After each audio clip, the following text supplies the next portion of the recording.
Santo André, ABC Paulista. Este operário caiu de uma altura de 7 metros quando trabalhava em um posto de combustíveis. Nossa reportagem acompanhou o drama do rapaz. Estava lixando aquela parede lá e escorreguei ali em cima e caí.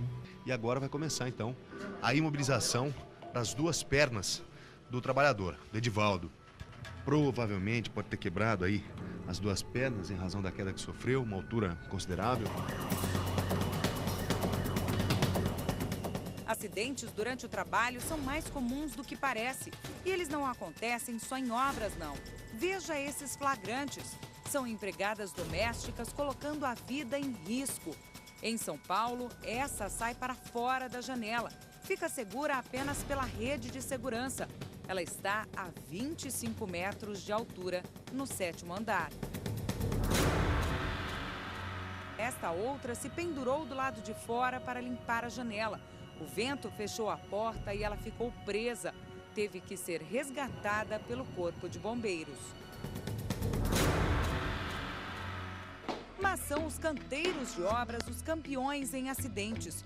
No início de junho, em Osasco, na Grande São Paulo, operários se feriram depois que uma laje de um supermercado em construção caiu. 5 deles ficaram presos nas ferragens dos andaimes e nos escombros.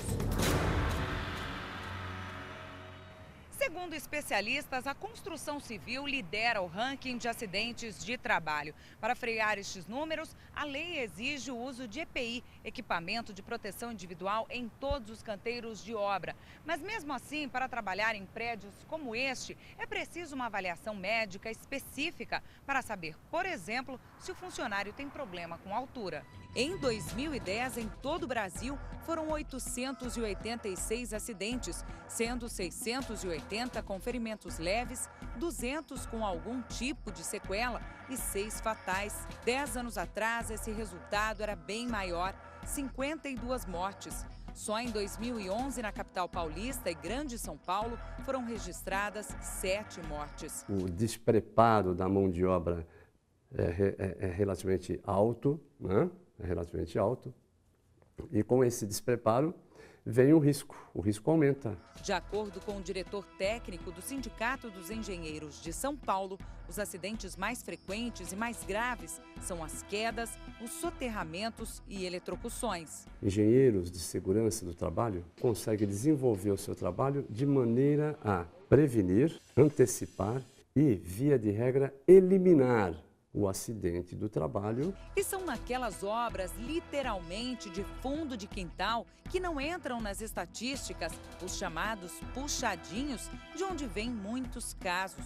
O ideal é que cada reforma ou construção, por menor que seja, tenha um profissional responsável, de preferência registrado no CREA, o Conselho Regional de Engenharia e Arquitetura.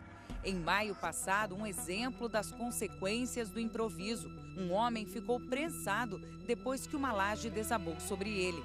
Foram 40 minutos de desespero enquanto ele era resgatado pelos bombeiros.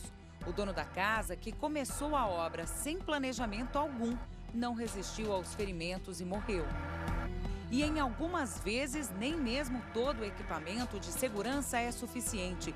Veja a situação desses operários no Colorado, Estados Unidos.